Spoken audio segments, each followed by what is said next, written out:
going to go back. Okay, so just going back to the definition of malaria, it's a mosquito-borne infection that's caused by Plasmodium species. Plasmodium are single-celled obligate parasites, meaning that they need a host in order to complete their life cycle.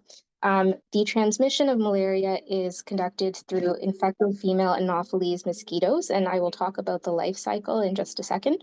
There are 5 species of Plasmodium that can cause human disease. The one that most people are familiar with is P. falciparum. The second most common is P. vivax, which can also cause severe malaria and cerebral malaria like falciparum, but not to the same frequency. The next two tend to be less common, but are still present throughout Africa. And then lastly, P. knowlesi is a species that up until recently was thought to only infect monkeys, but now we know can also cause human disease. It has the potential to cause severe disease very similar to falciparum malaria, but it is geographically isolated to Southeast Asia and in particular Malaysia. So moving on to the next slide, this is just a map that shows the distribution of the different species of malaria. And as you can see here, falciparum accounts for pretty much all of sub-Saharan Africa, whereas vivax tends to be more in the Middle East, Asia, Southeast Asia, and parts of Central and South America.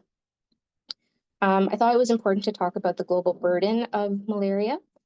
So as per the last WHO report, in 2022, there were an estimated 250 million cases of malaria that were reported globally, with around 609,000 deaths. Unfortunately, approximately 95% of these cases occur in sub-Saharan Africa, and of that, around 75% occur in young children under the age of 5. Half of the world's population lives in malaria endemic areas, and 70% of the global burden of malaria is concentrated within just 11 countries, and they're listed below here, which is crazy to think about. Malaria as a disease is incredibly debilitating to one's personal health, but can also impede the economic development of their community, as well as the countries where malaria is most prevalent. So it has adverse effects on fertility, population growth, worker productivity, and absenteeism. It's actually estimated that a single episode of malaria can cause a loss of between 5 to 20 working days. Premature mortality and the medical costs associated with treatment. So the other thing to know about malaria is it's actually categorized as a group 2A carcinogen. And the reason for that is because of its role in the development of endemic Burkitt lymphoma. There's evidence now to show that malaria essentially modulates EBV persistence, which especially in young children, which increases their risk for developing Burkitt lymphoma. And I know my slides were going all wacky, so I think you guys have seen these pictures, but unfortunately, these are images from 2 children who have endemic Burkitt lymphoma, which predominantly involves the jaw as well as other facial bones, but can also involve the GU and GI systems. So you can see here how debilitating and devastating malaria can be outside of the infection itself. So next, I'll talk about the life cycle of malaria. There's 3 cycles, 2 of which occur within humans and 1 which occurs within the infected mosquito. So this CDC diagram is quite nice, and it goes over all of the life cycles pretty clearly. So I'll start here, which is where an infected female mosquito takes a blood meal from an uninfected human. What happens is these sporozoites, which are essentially the form of the parasite that infects a new host, are located in the salivary glands of these mosquitoes. So when they bite, the sporozoites enter the dermis, go through the different dermal layers, and then eventually enter to the bloodstream and the lymphatics. From there, they're carried to the liver, where they undergo their liver stage. So what happens is these sporozoites go on to infect hepatocytes, and over time mature into what we call schizons. Within these schizons are dozens of daughter cells called merozoites. Eventually, these schizons rupture and release the merozoites into the bloodstream, completing the exoerythrocytic cycle. So this process takes about 1 to 2 weeks in the case of falciparum, and during this period of time, patients are actually asymptomatic. So once this cycle is complete, the merozoites then go into the bloodstream and start to infect red blood cells. So from here, they turn into immature trophozoites and can either complete an asexual cycle here, or they can eventually turn into gametocytes and complete the sexual reproductive cycle, which I'll talk about in a second. So from here, these immature trophozoites continue to mature within the red blood cell, forming the schizont similar to the liver stage. And then eventually there's rupture of these schizonts, releasing, again, dozens of merozoites within each of them into the bloodstream, and then causing this cycle to occur again. The period of time that this cycle takes varies depending on the species of malaria, and I'll talk about that in the next slide. So some of these immature trophozoites, as I said, end up forming gametocytes, which are the male and female forms. These forms are what is then ingested by an uninfected mosquito when it takes a blood meal. And then within the mosquito, these mature and join together to form an oocyst, which eventually matures, ruptures, releases these sporozoites, which go to the salivary glands, and then this whole cycle continues again. So it's actually a very interesting life cycle. So now I want to talk about sort of the classic symptom of malaria. It's the classic malaria paroxysm. And the reason for this paroxysm is the rupture of these infected red blood cells and the release of all of these merozoites into the bloodstream. That's why you get these symptoms. So there's 3 stages to it. The first is categorized by intense chills and rigors. 2 to 6 hours later, patients go on to develop high fevers, headache, nausea, vomiting, diarrhea. And then eventually the fever breaks and the patients develop profuse sweating and extreme fatigue. And as I mentioned before, because different species have different time lengths that the cycle occurs, that corresponds to the fevers as well. So every 48 hours with P. falciparum, P. vivax, and P. ovale. And that's why you commonly hear the term tertian fever in relation to malaria. It's because these fevers or these cycles occur every 48 hours. And these are sort of the more common species of malaria that cause infection. One concept that I think is important to talk about is P. falciparum sequestration. And I think it's important because it really helps to explain why P. falciparum can cause severe disease. So unlike other species of malaria where you can have all forms of the parasite in the peripheral blood, with P. falciparum, only the mature trophozoites and the schizonts, the mature trophozoites and the schizonts sequester in the deep venous microvasculature. And in doing so, they avoid filtration and destruction by the spleen. These infected red blood cells can then go to pretty much any organ in the body: heart, lungs, liver, kidney, placenta in the case of pregnant patients, and the bone marrow. And this allows them, because again, they're avoiding filtration and detection by the spleen, to accumulate high levels of parasite. And so, in cases of severe falciparum malaria, that's why you see these very high parasitemias. These infected red blood cells also appear to have the ability to recruit uninfected red blood cells, platelets, as well as deposits of fibrin and thrombin. And what this can do is it can lead to functional obstruction and impair the delivery of oxygen and glucose to different tissues and organs. The other thing that can happen with the sequestration of these erythrocytes is a stimulation of local inflammatory cytokine production. And what this does is it impairs barrier function and causes perivascular leakage. So this next picture kind of illustrates that in the context of cerebral malaria.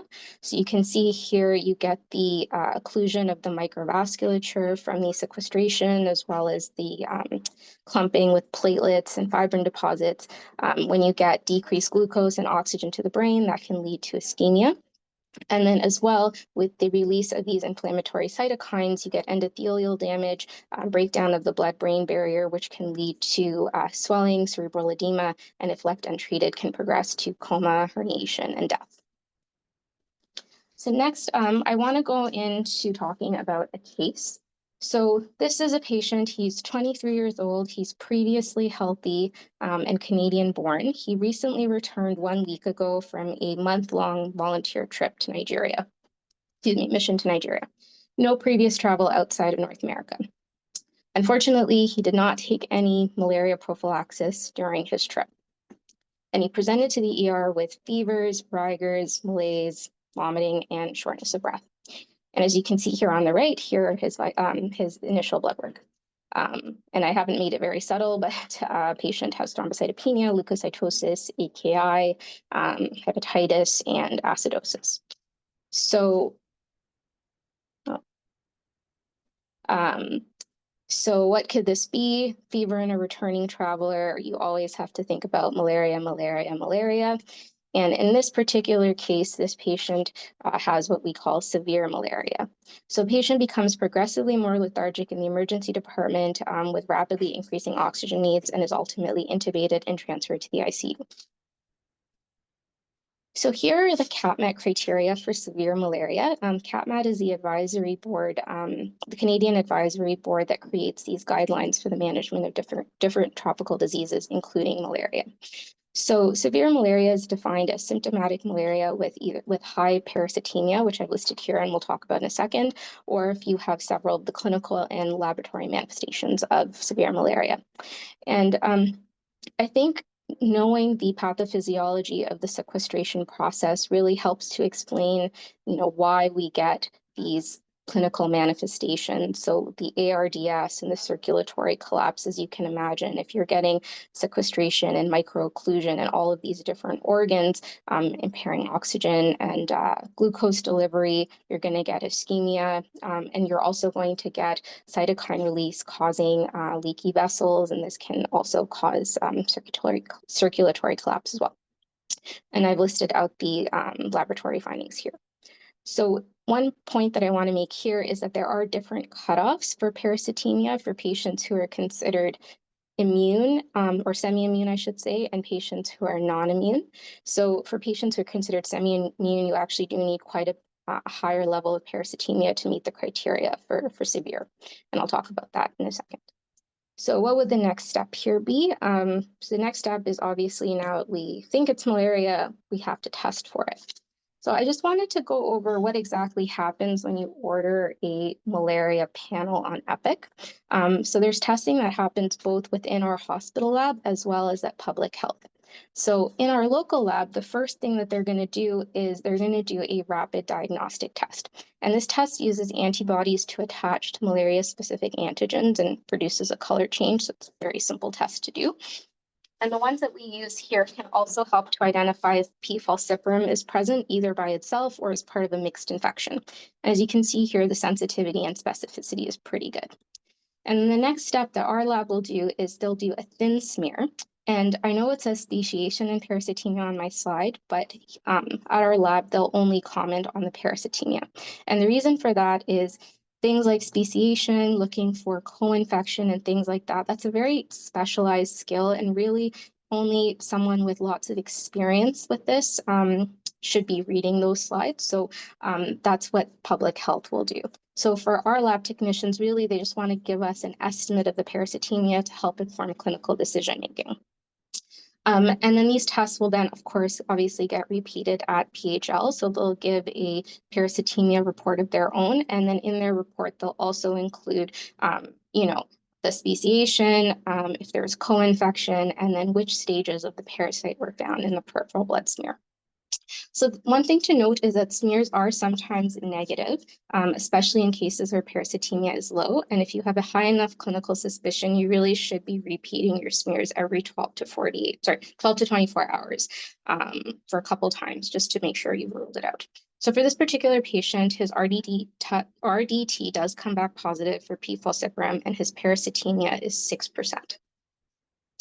So I wanted to comment here that not all parasitemias are equal, and the reason for this is this concept of premonition. So premonition, it's a form of acquired immunity, and essentially what it means is these patients who live in malaria endemic areas who are being constantly exposed to malaria eventually develop sort of a chronic low-level parasitemia that's maintained, but may not actually cause them to manifest symptoms. And in having this repeated antigenic exposure, it actually protects them from more severe disease. This, unfortunately, does not apply to pregnant women who will always continue to be at risk of severe disease. This immunity, however, is not permanent. It's thought to be short-lived, and without the continued antigenic exposure, it's thought to disappear about after 1 year. There are some studies to suggest that this immunity may potentially last for several years, even without re-exposure. So in this patient who has a parasitemia of 6%, he's obviously critically ill with severe malaria. But the same parasitemia in somebody who's semi-immune may present very differently, and they may be awake, talking, alert, and their blood work may actually not be that normal either. So what would the next step be? So truthfully, after you get the positive RDT, you should already be thinking about treatment. You wouldn't wait for the parasitemia to come back because this patient very clearly meets the clinical and lab requirements for severe malaria. So I borrowed this chart directly from the CAPMAT guidelines. So if you can see down here, the treatment for severe falciparum malaria, it's quite simple in the sense that really our first line treatment is IV artesunate. This medication is carried only at select pharmacies across Canada. So for us at SHN, our closest pharmacy would be Toronto General Hospital. So one thing I will say is if you are ever thinking that someone might have severe malaria, or if you're even considering the possibility of giving somebody IV artesunate, please contact ID. It does not matter if it's 3 a.m. in the morning. Please do not feel that you're bothering us. Severe malaria and cerebral malaria are considered ID emergencies, and we would much rather be called to make sure that there's no delay in treatment. And also, we might tell you that the patient doesn't actually need IV artesunate. So please just call. So that's the treatment for severe malaria. The other thing you can consider, especially in cases with high parasitemia, so greater than 10%, you can consider exchange transfusion, but of course the patient would have to be transferred for that. And the use of steroids is actually contraindicated in severe and cerebral malaria as it has been associated with worse outcomes. I'll touch briefly here on the treatment for uncomplicated falciparum malaria. The treatment of choice really here in Canada is Malaria or tovacone proguanil. It's taken for 3 days, and the one thing you have to tell patients about is that you have to take it with a fatty meal. The other option you can do is oral quinine combined with either oral doxycycline or clindamycin. I actually had never used this combination until quite recently when I had a patient who was in her early 3rd trimester of pregnancy who came in with malaria. And I ended up giving her quinine and clindamycin for 7 days, and she actually did quite well. There's some evidence to suggest that using Malaria is probably also safe in pregnancy, but the actual product monograph does say that it's contraindicated in pregnancy. And one thing to note about giving oral therapy, if there is a patient that you think looks relatively well, their blood work is not particularly impressive, and you think they could maybe be discharged home with treatment, the one thing that you have to make sure before you send the person home is that they're tolerating PO intake. Because the last thing you want to do is send someone home on Malaria. They go home, they have profuse nausea and vomiting, and they actually can't keep the pills down. That's a dangerous situation where they can start to get rapidly rising parasitemia levels and they're not being treated. So make sure that you see that the patient's able to keep down pills or keep down water, food, whatever, before you send them home. And also advise them that if they're unable to do so, that they have to come back to the hospital right away. So in our case, this patient receives 4 doses of IV artesunate, has significant clinical improvement, and is extubated on day 3. His parasitemia drops to 0.5%, and he's transitioned to Malaria for 3 days as follow-on therapy. His blood work is improved, and he is discharged home on day 8. But 2 weeks later, he comes back to the ER complaining of fatigue and dark-colored urine, and this is his blood work. And again, I was not very subtle with the blood work. So as you can see here, he has anemia, elevated LDH, reticulocyte count, and an almost undetectable haptoglobin. So what is happening here? It is a phenomenon that we call post-artesunate delayed hemolysis. It typically occurs between 7 to 30 days after the initiation of artesunate, and the exact mechanism isn't entirely understood. We think that it's because these previously infected RBCs, when they're directed back to the spleen for removal of the parasites, when they're re-released back into circulation, they're deformed as a result of the infection and therefore have a shorter lifespan. And this may explain why this phenomenon seems to occur more commonly in cases of severe malaria. It's also thought that maybe the artesunate itself induces drug-induced hemolysis, but we're not entirely sure. The recommendation is to repeat a CBC weekly for 1 month after a patient receives IV artesunate. If hemolysis does occur, the management is supportive. And I actually had a patient with this who did end up developing hemolysis, but thankfully she had a robust bone marrow and didn't actually require transfusion. So the second case that I have here, this was also a case that I saw a couple months ago, and some of you may be familiar with, 24-year-old who was born in Eritrea and lived in a refugee camp in Ethiopia before coming to Canada in late 2023. She has a past medical history of anemia, epilepsy, and previous history of malaria. So she initially presented to the ER complaining of headache and vomiting, and interestingly, her CT showed that she had these 2 infarcts of unclear age. Her mother, during that emerge visit, shared her concern that the patient had malaria while she was in the refugee camp in Ethiopia, and there was a question of whether she had been fully treated or not.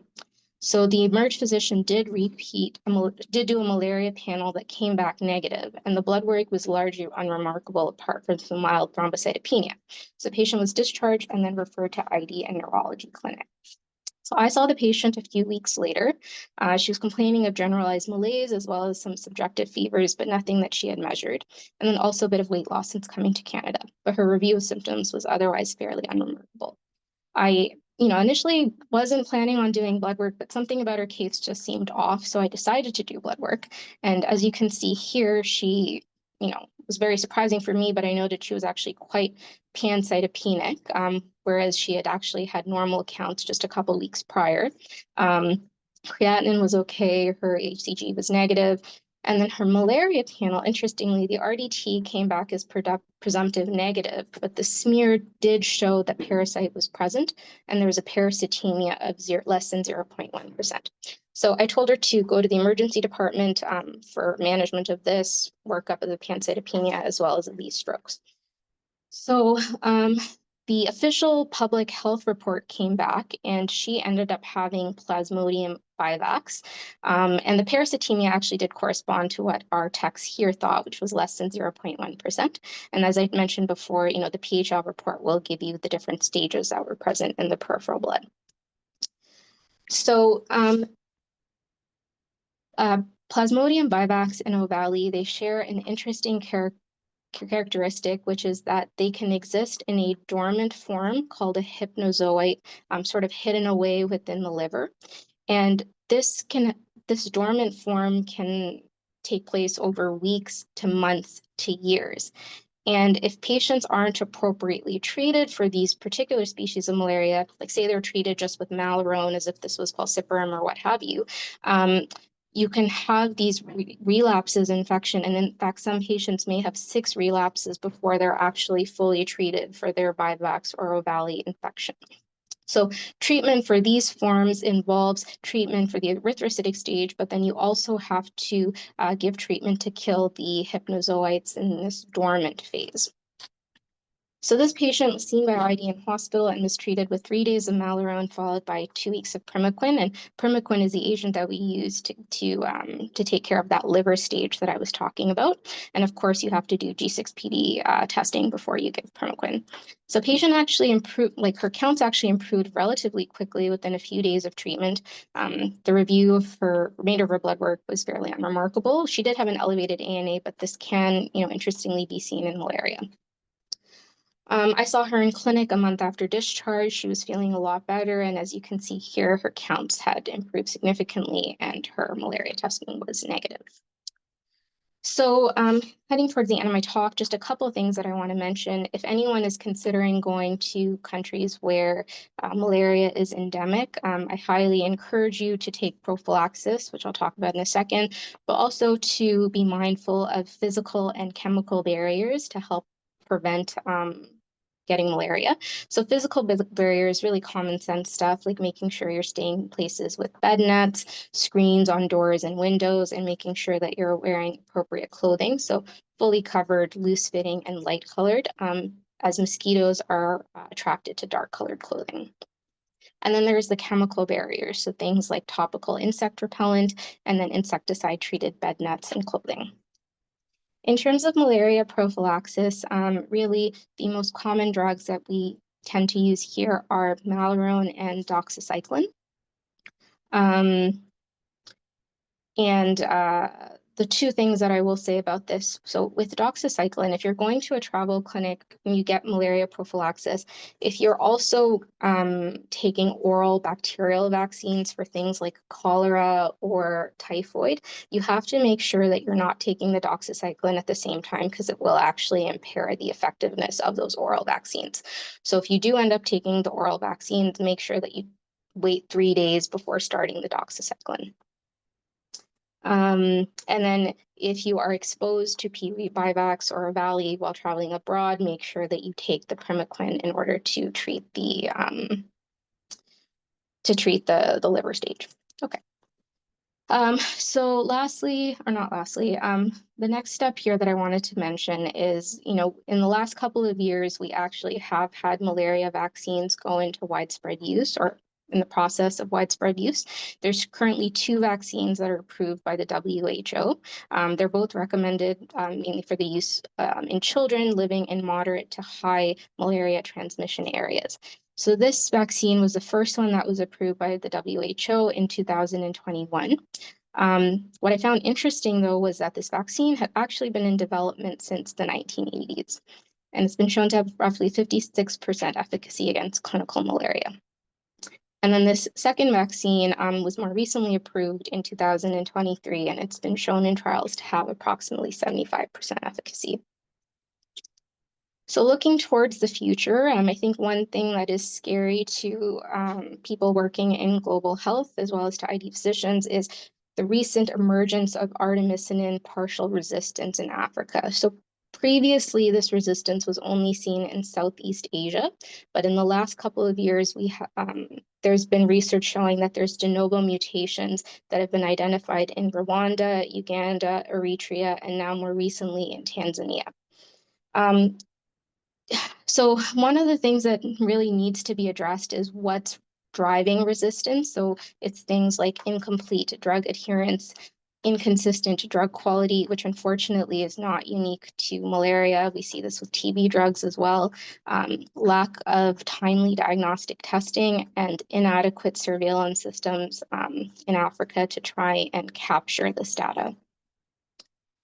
This image is from a study that used modeling looking at if things continue the way that they are and there's no change in policy or surveillance being made in the next 20 years, this is, how much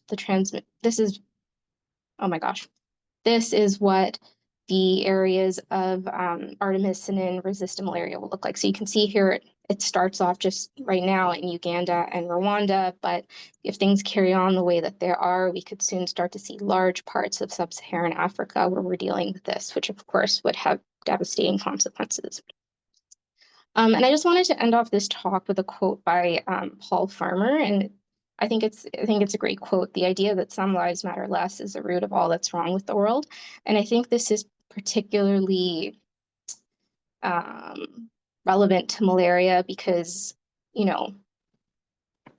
if malaria was a disease that affected developed countries, would it really have taken 40 years for a malaria vaccine to develop and go into widespread use? And again, malaria, it's a disease that kills 500,000 children every single year, most of them under the age of 5. And when you compare the money that's spent on malaria drug development and vaccine research compared to, these large-scale cardiology trials that compare statin to statin or, antiplatelet to antiplatelet, it makes you wonder. And for those of you who don't know, Dr. Paul Farmer, he was an infectious diseases physician and really sort of a giant in the world of global health. He unfortunately passed away 2 years ago, but the organization that he founded is called Partners in Health, and they do a lot of great work in a lot of countries worldwide to address these inequalities. So I'd highly encourage people to check out their website if they're interested in learning more. And that is the end of my talk. Thank you for listening. Please let me know if you have any questions.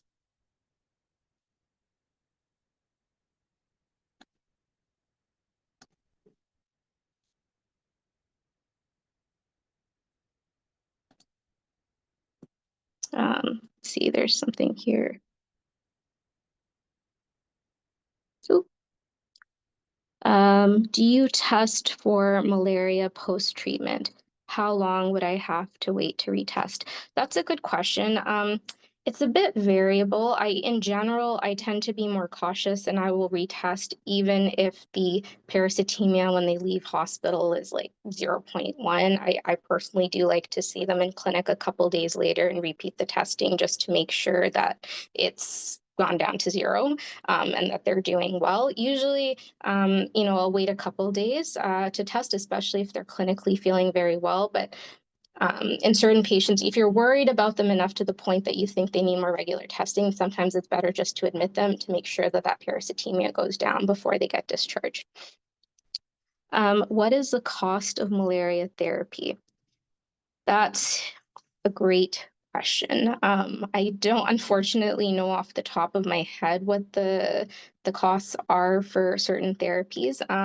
I do know that there are a lot of organizations that provide these drugs at subsidized cost, and there's big programs through the WHO, et cetera, to provide these medications to these endemic countries. But in terms of the specific costs, I'm not quite sure. I think a lot of, the issue with this is just that there's a lack of funding towards the development of new drugs, as well as the development of vaccines. I think the actual drugs themselves, and maybe one of the other ID docs on the line can quote me if I'm wrong, but I think the actual drugs themselves are not prohibitively expensive, is my understanding. But if someone else could weigh in, that would be great, because I don't know the answer for sure. And then any other preventive. Yeah. I think it's story I was going to say about the cost. It depends on the country. And I've heard in some countries like Tanzania, it's up to $300 per episode of malaria, but it can be as low as $8 depending on the country, which can still be a lot, obviously. Right. Yeah. And then Grant's other question was just any other preventative public health measures. So that's, again, things like implementation of the bed nets, screens for doors, windows, things like that. That's sort of been one of the other big measures, as well as implementing easier access to testing for these patients. Those are some of the public health interventions that that organizations have done to try and reduce the burden. Any other questions? Okay. Have a great day, everyone. Thanks again for listening. Oh, sorry, one last question. Do you do G6PD testing prior to starting Primaquine? And yes, I do. Yeah, definitely have to test for that before I start. Okay, great. Thanks, everyone. Bye. Thanks, Dr. Shamari.